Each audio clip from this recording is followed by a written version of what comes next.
Thank you, Rhonda, and good afternoon, everyone. Don't get scared by this vote. I promise I'll be time compliant.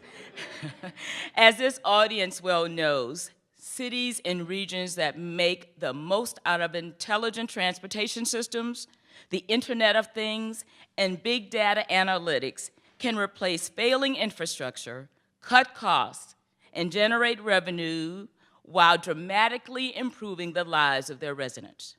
One of my top priorities as an FCC commissioner is promoting the deployment and adoption of broadband, essential tools in the 21st century.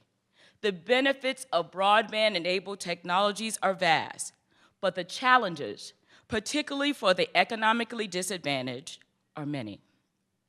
Those unable to benefit and are left behind may never, ever catch up.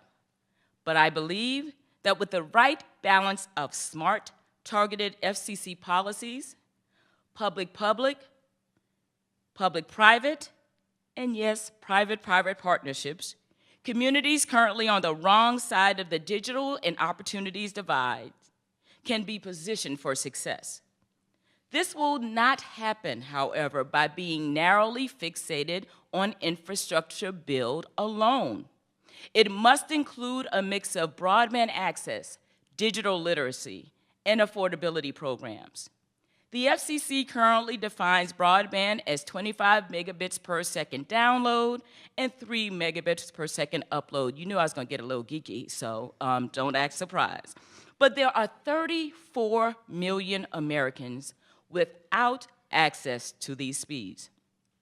This is why we worked very hard at reforming our universal service programs so that all Americans one day will have access to advanced broadband services. That is why over the past 7 years, we have overhauled our high-cost program that subsidizes broadband deployment in hard-to-serve rural areas.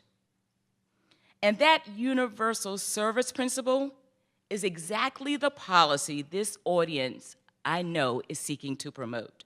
For instance, when it comes to intelligent transportation systems, if the cities deploy spectrum and assets to support these systems, they could at the same time supply those communities with high rates of diabetes and obesity and low rates of access to broadband with a cost-effective transportation infrastructure which will enable those patients to go back and forth to medical facilities for care. But while the high cost fund is closing the digital gap in rural communities, too many urban communities lack access. That is why the FCC should create more incentives for companies to deploy service over fixed and mobile wireless networks to undercapitalized communities. One way we can do this is by making wireless spectrum available through auctions. It can cost tens of millions of dollars to acquire just one license in an area the size of Cincinnati, Denver, or New York City. But the FCC does not require licensed or wireless companies to serve 100% of those licensed areas. So this ultimately results in what I refer to as a donut hole, which sounds appetizing, but not in this case. It's an area where licensed wireless companies choose not to serve, and those areas too often are where our residents are living below the poverty line. But the FCC has an opportunity in a pending proceeding to allocate spectrum in the 3.5 gigahertz band, geeky once again, that can encourage companies to deploy fixed wireless and mobile networks to serve those very same donut holes. In 2015, the FCC designated licenses that are smaller in geographic size and should be less expensive than traditional wireless licensees. These are called Priority Access Licenses, or PALs, and they're designed to serve an area that is the size of a census tract. What this means for your communities is that smaller, more nimble companies of any size, they can be able to provide service to those communities in need, both rural and urban areas.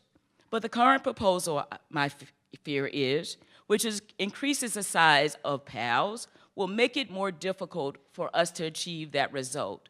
So I encourage all of you, if this sounds tempting, and it should, to weigh in if you believe that communities large and small deserve more opportunities when it comes to broadband and technological connectivity. But deployment is just one part of the broadband equation. And filling that donut hole with wireless service or connecting that house to fiber does not automatically mean that service is available. What if the monthly cost is too high? What if residents do not have a computer or a mobile device? What if they do not see the relevance of broadband in their lives? The FCC's Lifeline program is an attempt to close that gap. E-rate seeks to close the gap, and those schools and libraries that receive E-rate funding, if they offer digital literacy programs at the time when the community can assess them, meaning after work, before work, and in between, if they have a lunch break, then they can close that gap. But strangling the Lifeline program or making things more difficult by way of those larger areas currently proposed will ensure that those who cannot afford service today will not be able to afford service tomorrow. So I come today voicing strong support for smart cities, smart regional plans, and smart infrastructure bill. And just what does success look like? It's when every single citizen benefits.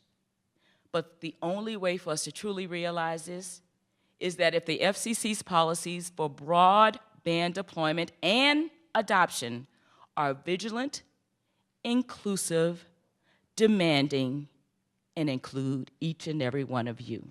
Thank you very much.